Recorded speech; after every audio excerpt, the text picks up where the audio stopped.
Gold, trusted gold buyers. మీరు తాకట్టు పెట్టిన బంగారాన్ని విడిపించి ఈ రోజు ఉన్న మార్కెట్ ధరకు కొనబడను.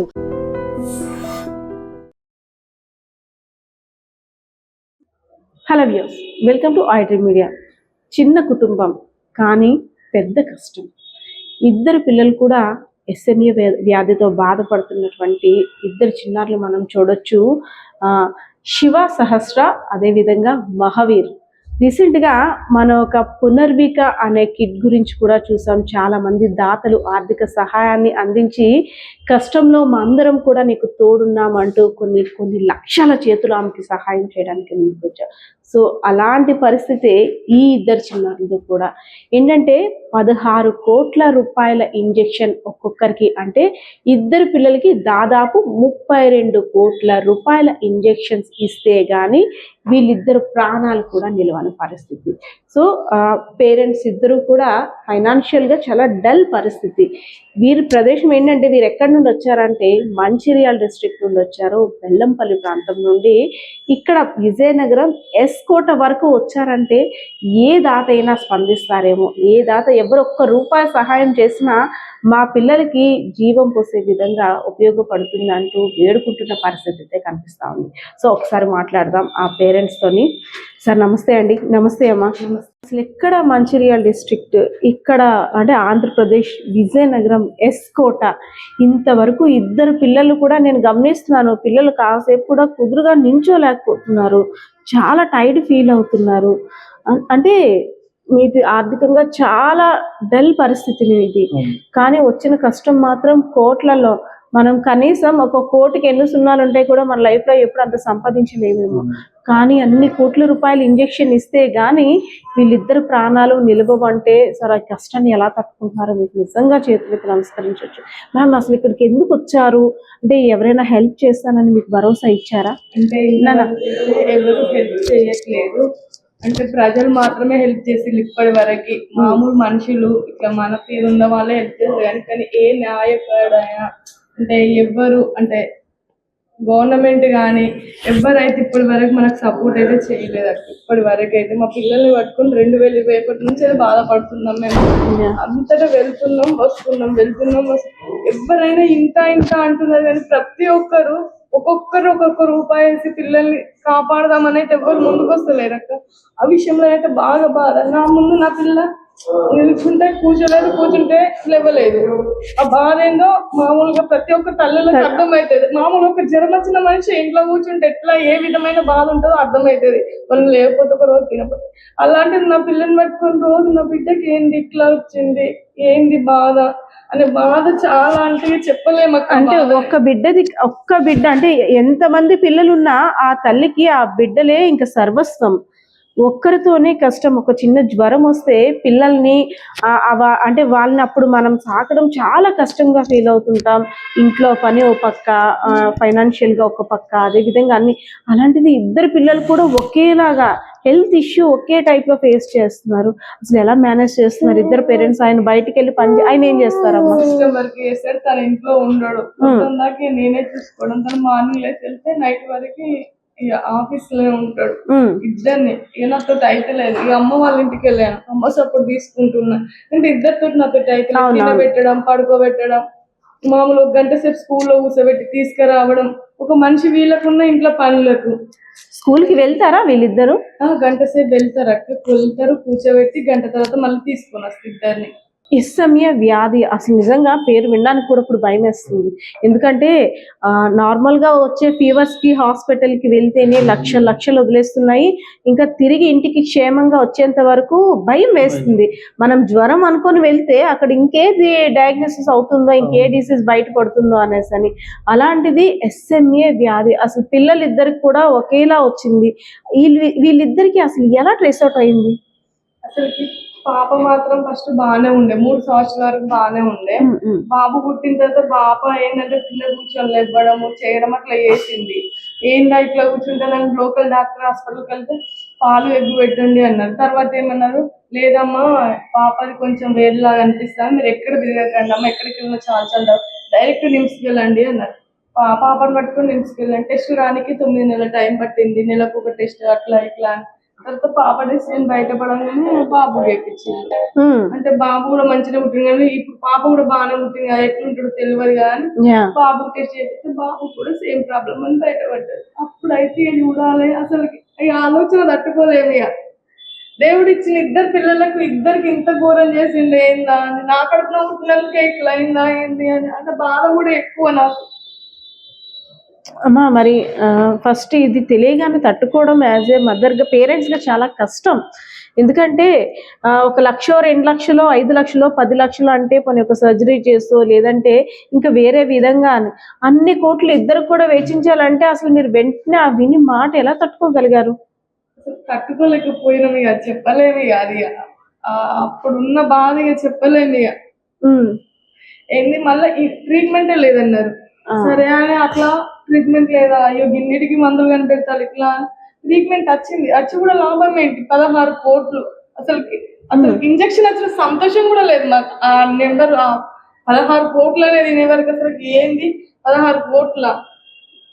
మరి ఇది తెలియగానే ఫస్ట్ మనం డిస్కస్ చేసేది మన బాధను పంచుకునేది మన కుటుంబ సభ్యులతోటి. చెప్పగానే వారు కనీసం కొని ఎంతో కొంత మాకు తోచినంత సహాయం చేస్తామని వాళ్ళు ఏ విధంగా వచ్చిళ్ళు మా అక్క వాళ్ళైతే మనిషికి 10,000 ఇచ్చిళ్ళు. అంటే అప్పుడు బాగా హాస్పిటల్ తిరిగినాం, టెస్ట్ వీటికి అని బాగా తిరిగినాము. అప్పుడు కొంచెం హెల్ప్ అయితే వచ్చింది కానీ ఊకే ఎవరైనా ఎందుకు పెడతారు అక్క? 1 నెల 2 నెలలు ఇస్తారు కానీ ఇవ్వలేరు. ఒక 3 నెలలు అనుకో. కానీ ప్రతిసారి అయితే మనం అడగలేము. వాళ్ళు అసలు అంటే ఇప్పటి వరకు ఫండ్స్ కలెక్ట్ చేయడం స్టార్ట్ చేశారా మీరు? పిల్లల పేరు వచ్చిందా? కొంత అమౌంట్ వచ్చిందా? ఇంకెంత రావాలి? ఇప్పటి వరకు ఎంత వచ్చిందమ్మా అమౌంట్? 80 లక్షల వరకు. 80 లక్షల వరకు వచ్చింది అంటే ఇంకా చాలా. అది ఎన్నాళ్ళు బట్టి మీరు కలెక్ట్ చేస్తే ఆ 80 లక్షలు వచ్చింది? చాలా టైం పడుతుంది. ఇప్పటికైతే ఏంటంటే ఇప్పుడు మనం ప్రజలు ఇంత చేసిన గవర్నమెంట్ తలుచుకుంటేనే ఇది సాధ్యం. మామూలుగా మన లాంటి వాళ్ళు ఎంత మంది తెలుసుకున్నా అది తక్కువనే. కానీ గవర్నమెంట్ అనుకుంటే అది చాలా చిన్న విషయం. మామూలుగా ఇలాంటి పిల్లలు మా పిల్లలని కాదు, ఇలాంటి ఎస్ఎంఏ వాళ్ళ పిల్లలు ఎవరిని చూసిన బాధని నాకైతే నిజంగా చెప్పాలంటే ప్రతి ఒక్క పేరెంట్. అంటే మొన్నటి వరకు కేవలం పునర్విక మాత్రమే ఎక్కడో అరుదైన వ్యాధి కొన్ని లక్షల్లోనూ ఎవరికో ఒకరికి వస్తుందేమో అనేసి ఆ ఒక్కరికే వచ్చిందేమో అనుకున్నాం. కానీ ఇంతమంది ఒకే ఇంట్లో కూడా బాధితులుగా ఉన్నారు ఆ పిల్లలంతా కూడాను. అసలు మా పిల్లల ఇమ్యూనిటీ పవర్ ఎలా ఉంటుంది? అసలు ఆ ఇంజెక్షన్ గురించి మీకు తెలియగానే తర్వాత ఇంజెక్షన్ ఇచ్చేలోపు కొంత ట్రీట్మెంట్ ఉంటుంది కదా, ఇప్పుడు ఏం ట్రీట్మెంట్ ఇస్తున్నారు? ఇంత ముందుకు మనం ఏంటంటే పునరిక పాప పుట్టక ముందు కూడా సోషల్ మీడియాకి వెళ్ళామండి, కానీ అంత ఇన్ఫ్లుయెన్స్ వెళ్ళలేదు. సో అప్పుడు మా ఫోన్ పే ఇట్లా పెట్టాం, బ్లాక్ అయిపోయి అక్కడికి అయిపోయి చాలా ముందుకు వెళ్ళలేదు. సో అప్పుడు కొంచెం వచ్చిన డబ్బుతో పిల్లలకు సిరప్ హాస్పిటల్ ఖర్చు పెట్టాము. ఇప్పుడు వీళ్ళ ఇమ్యూనిటీ ఏంటంటే ప్రతి ఒక్క మజిల్, హార్ట్ మజిల్ నుంచి లంగ్స్ ప్రతి మజిల్ ఇంపాక్ట్ అవుతుంది ఎస్ఎంఏ వల్ల. సో ఇప్పుడు దీన్ని లేవలేదు, నైట్ సొంతంగా ఆక్సిజన్ బ్రీత్ తీసుకోవడం కూడా ఇబ్బంది. సో తనంతా ఎప్పుడు పడిపోతుందో తెలియదు, ఎప్పుడు ఎలా ఉంటుందో తెలియదు.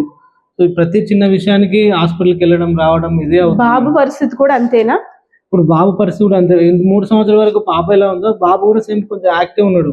ముందు ఎలా అవుతుందో తెలియదు. ఇంత ముందుకు ఏంటంటే డాక్టరు ఒక మెడిసిన్ అంటే ఇదే ఏదో మెడిసిన్ ఉందో క్లినికల్ అంటే హ్యూమన్ ట్రయల్స్ లో ఒక మెడిసిన్ ఇచ్చారు. ఓకే. సో తను ఏమన్నారంటే మేము ఇంజెక్షన్ ఇస్తున్నాము, సో ఇలా యాజ్ అ పేరెంట్ కానీ మీరు బతుకుతాడా లేదా మేము చెప్పలేము, ఇంజెక్షన్స్ అయితే అంటే లైక్ మెడిసిన్ అయితే ఇస్తున్నాము. సో అది మనం ముందు పోను అది ఎలా వర్క్ అవుతుందో ఏమో తెలియదు, అది దాన్ని బట్టి చెప్పగలుగుతాము అని చెప్పేసి బాబుకి మెడిసిన్ ఇచ్చారు. బాబుకి ఇచ్చారు అంటే ట్రయల్ రన్స్ లో ఉన్నటువంటి మెడిసిన్ ని టెస్టింగ్ కోసం బాబుకి ఇచ్చారు. అది maybe may not be success అవ్వచ్చు, సక్సెస్ అవ్వకపోవచ్చు. అందుకోసమనే అంటే ఇంత ఉండే కదా సెట్ అయితే బాబన్నా సెట్ అవుతాడేమో, ఇంకా రాబోయే పిల్లలకి ఇంకా వేరే పిల్లలకి డబ్బులు మనం జమ చేయలేము, ఇవ్వలేము. అంటే అప్పుడు ఉన్న సిచ్యువేషన్ లా క్లినికల్ అయినా సరే ఒకవేళ సెట్ అయితే కావచ్చు, లేదంటూ లేదు. ఇప్పుడు ఎస్కోట, ఇక్కడ విజయనగరం ఎస్కోట వచ్చారు కదా, ఇక్కడ ఎవరైనా హెల్ప్ చేస్తామన్నారా? నవీన్ అన్నయ్య తీసుకొచ్చాడు. నవీన్ రామ్ సింగ్ అన్న చేయబట్టే ఇక్కడి వరకు వచ్చినాం. ఆ అన్న కూడా మాది పొలము కారు అయితే ఇంకా ఘోరమైన బాధ అనిపిస్తుంది. అంటే మా ఎలాంటి అన్నయ్య వాళ్ళు చాలా మంది ముందుకు వస్తే మనిషికి ₹1 వాళ్ళకి తోచినంత ₹5 అలా ఎంత కొంచెం వీలైతే అంత తొందరగా చేసినా మన పిల్లలకి ఎంతో కొంత పాప కన్నా హెల్ప్ఫుల్ అవుతుంది అని ఆలోచన అంతా.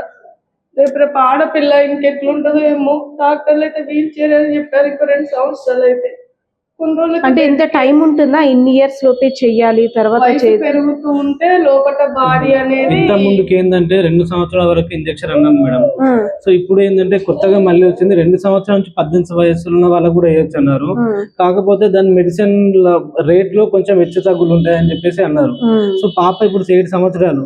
ఇప్పుడు తను కొంచెం ఒక 2 అడుగులు వేసి పడిపోతుంది. మెడిసిన్ ఇవ్వడం వల్ల ఏంటంటే సో ఈ యాక్టివ్ ఇంకా దీనికన్నా దిగజారకుండా ఇలా ఉండి ఇన్ ఫ్యూచర్ లో మెడిసిన్ వస్తే ఇంకా బాగా ఉంటుంది, అందరి పిల్లలాగా ఉండగలుగుతుంది. సో ఏంటంటే SMA పిల్లల్లో ఉండే ఏంటంటే వీళ్ళ బ్రెయిన్ మెష్ చాలా బాగుంటుంది, చాలా యాక్టివ్ ఉంటారు చదువు విషయంలో అన్ని. సో ఇలాంటి పాపకు కొంచెం బతుకుతే రేపటి రోజున తనంటూ తను ఎంతమందికి హెల్ప్ చేస్తుందో, తను ఏమైతుందో దేవుడు తెలుసు. ఎస్, 2 పిల్లలు 2 కళ్ళు.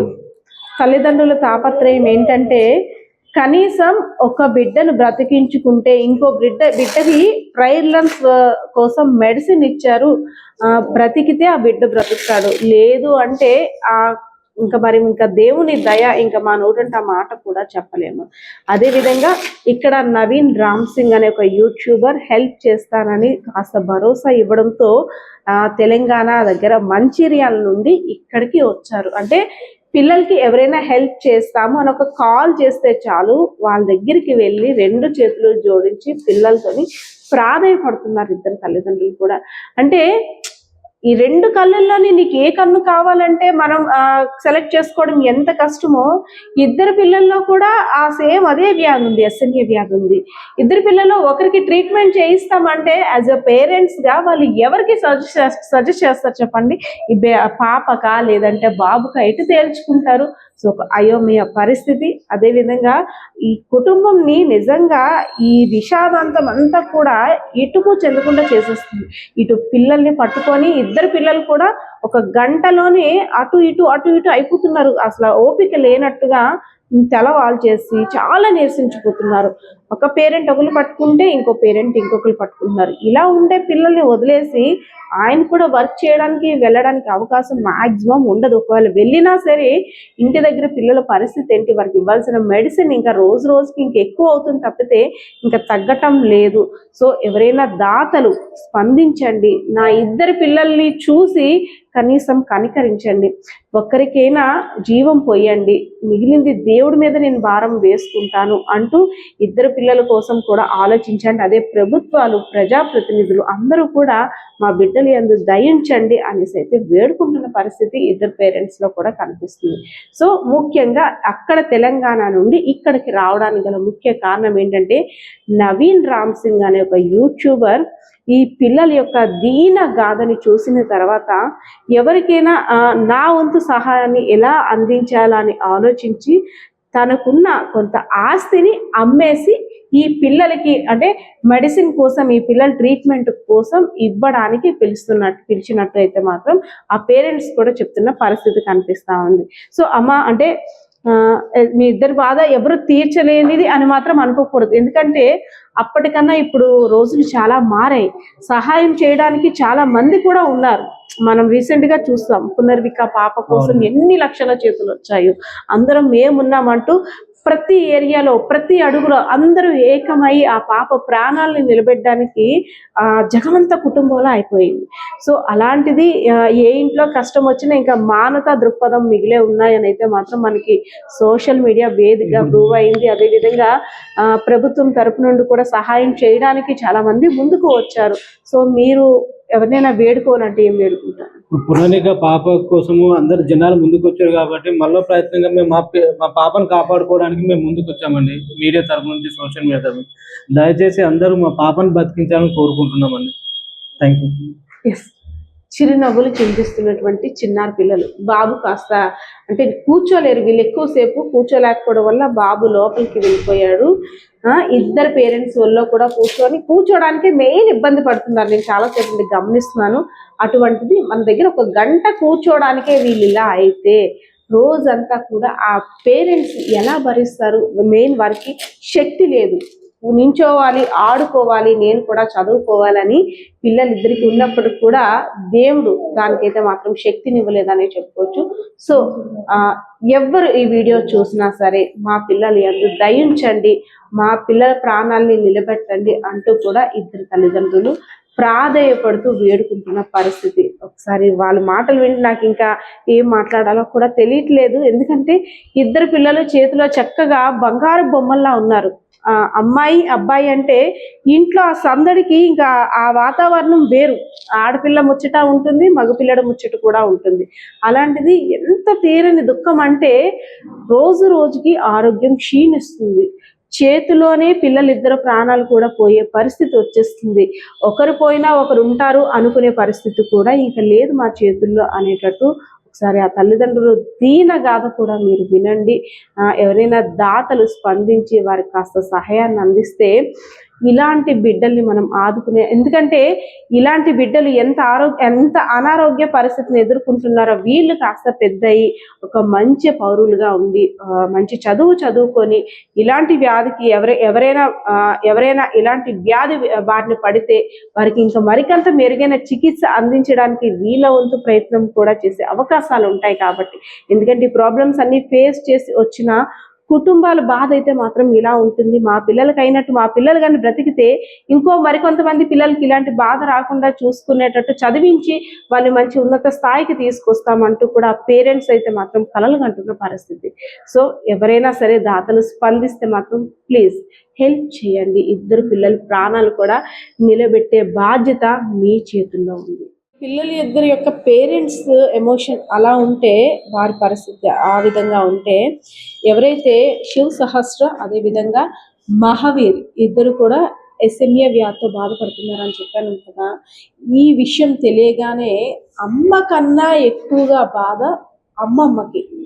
ఎందుకంటే కూతురికి ఏదైనా వస్తే తల్లికి బాధ, ఆ కూతురికి వచ్చిన బాధతో పాటు ఆ కూతురికి పుట్టిన పిల్లల బాధ కూడా అమ్మ మీద పడుతుంది. ఎందుకంటే అమ్మ గురించి ఇంకా మనం చెప్పక్కర్లేదు. మనకి ఏదైనా కష్టం వచ్చిందంటే అమ్మకి ఎంత బాధ వచ్చేస్తుందో. అమ్మ తిండి ఉండదు, నిద్ర ఉండదు. అలాంటిది దేవుడు ఇచ్చిన ఇంత పెద్ద కష్టానికి ఆ పెద్దమ్మ పడుతున్న దిగులు ఇంత అంతా కాదు. ఆ పేరెంట్స్ ఇద్దరికి కూడా సపోర్ట్గా, అంటే నేను ఆర్థికంగా ఏ సహాయాన్ని అందించలేనప్పటికీ మీ పిల్లల్ని పట్టుకొని మీకు వెనకాతలు ఎక్కడికైనా నేను తోడు రావడం తప్పితే, ఆ విధంగా తప్పితే నేను ఇంకెందుకు కూడా నా వయసు కానీ నేను కానీ పనికిరాని పరిస్థితిలో ఉన్నానమ్మా అంటూ కూడా ఆమె ఆ పిల్లలు పట్టుకొని బాధపడుతుంటే నిజంగా చాలా బాధ అనిపిస్తుంది. అమ్మా అక్కడి నుండి వచ్చారు పిల్లల కోసం, తల్లిదండ్రులకి ఎలానో తప్పదు. అమ్మమ్మగా ఈ వయసులో మీకు కూడా చాలా బాధ అదంటే బాధ ఉన్నది. పిల్ల బాగా బాధ, నా బిడ్డ మస్తు బాధపడుతుంది. తిండి తినకుండా కూడా తినకుండా. నాకు దేవుడు ఎందుకు ఇచ్చిండమ్మా ఈ పిల్లల్ని? నేను ఎంతగానో బాధపడాలి. నేను కైకిలు చేసుకున్నదాన్ని కూడా కైకిలు పోకుండా నా పిల్లలను పట్టుకొని ఉంటాను. నేను లేకుండా నా బిడ్డ బతకలేదు. ఏంటంటే సపోర్ట్గా ఉండాలి. ఏడవద్దు, నీ పిల్లలు మంచిగా అయితే ఎవరన్నా ముందుకు వస్తారని చెప్తాన్నా. ఏ దేవుడన్నా కరుణిస్తాడు బిడ్డ, నువ్వు బాధపడగానే వస్తాను. నా పిల్లలు ఒక్క పిల్లలతోనైతే మాత్రం ఇది కాదు. నేను లేని అస్సలు అయితేనే లేదు. పిల్లల్ని పట్టుకోను. తింటా అంటే తిన్నది, నాకు పిల్లలకి ఏమైతుంది, నాకేమైనా నా పిల్లలు ఎవరు చూస్తారో అని అది బాధ తేని బాగా మరిస్తారు. ఎగపోతాను నేను. అంతేగా థ్యాంక్స్ అని చెప్పు బిడ్డ. చెప్పు అందరికి సాయం చేయండి, నాకు హెల్ప్ చేయండి. అమ్మా రోజు ఆ పిల్లలకి ఇప్పుడు చూసానమ్మా, ఒక గంటలోని మీరు దించింది లేదు. అంటే ఒక గంట అరగంట చిన్న పిల్లల్ని ఎత్తుకోవడానికి కాస్త ఇబ్బందిగా ఫీల్ అవుతున్నారు ఇప్పుడున్న పేరెంట్స్. అలాంటి మీ వయసు పైబడినప్పుడు కూడా ఒకరు తప్పితే ఒకరు పిల్లల భుజాన్ని ఎవరో ఒకరు భుజం మీద ఉంటూనే ఉంటున్నారు. సో వారికి రోజు ఇంతేనా? ఇంటి దగ్గర పని కూడా బంద్ చేస్తాను. నేను చేసుకుంటే తినదాన్ని. మళ్ళీ వాళ్ళని చూస్తాను, ఈ పిల్లగాళ్ళని చూస్తాను, నా బిడ్డను చూస్తాను. నా బిడ్డ ఏమన్నా చేసుకుంటా అంటారు. వద్దు బిడ్డ చేసుకోవద్దు, పిల్లలను పట్టుకొని బతుకు, నేను కూడా ఉంటాను తోడు. ఏదో ఏ గంజినీళ్ళు పట్టుకొని బతాం, ఏ దేవుడన్నా సహాయపడదా మనకు అని చెప్తాను. అందరికీ నమస్కారం. నాకు ప్లీజ్ హెల్ప్ చేయండి. నాకు నడవాలని ఉంది. నేను స్పీచ్ చెప్తా. Good morning, teachers, all my friends. My name is Shiva Sahasra. I am studying first class in Abhyasa School. Today, 26 January, we are celebrating 77 Republic Day. Republic Day is our national festival. We love our country very much and we feel proud of to be Indians. Thank you all. Jai Hind. Please help me. మా పాపకైతే చాలా చదువుకోవాలని బాగా ఆశ. మీరు అందరు కలిసి మనిషికొక చేసి మా పిల్లల్ని నడిపియండి. మా పిల్లల్ని చదువుకొని వాళ్ళ కళలు నిజమయ్యేటట్టు చేయండి. Please help me. ఇది గవర్నమెంట్ దాకా కూడా పోయి ఇలాంటి ఎస్ఎంఏ పిల్లలందరికీ హెల్ప్ చేయాలని నేను కోరుకుంటున్నా. అంటే మా పాప అనట్లేదు, ప్రతి ఒక్కరిది ప్రాణమే కదా, అందరికీ చెప్తున్నా. గవర్నమెంట్ అయితే ముందుకు రావాలి, ఇలాంటి పిల్లలకైతే కంపల్సరీ సహాయం చేయాలి. Thank you. Please help me. అందరికీ కోరుకునేది ఒకటే అండి, నేను సోషల్ మీడియా నుంచి మీ ముందుకు రావడానికి కారణం మా పిల్లల్ని బతికించుకుంటూ మా పిల్లల్లాగా ఇంకొకరు కాకూడదని అందరికి తెలియజేయాలనే ప్రయత్నంతోనే మా పిల్లల్ని బతికించుకుంటూ మా పిల్లల్లాగా ఇంకొకరికి ఇలాంటి వ్యాధి రావద్దని ముందుకు వస్తున్నానండి మీ తరఫున. థ్యాంక్ యూ అండి. మా పిల్లల్ని కాపాడండి దయచేసి.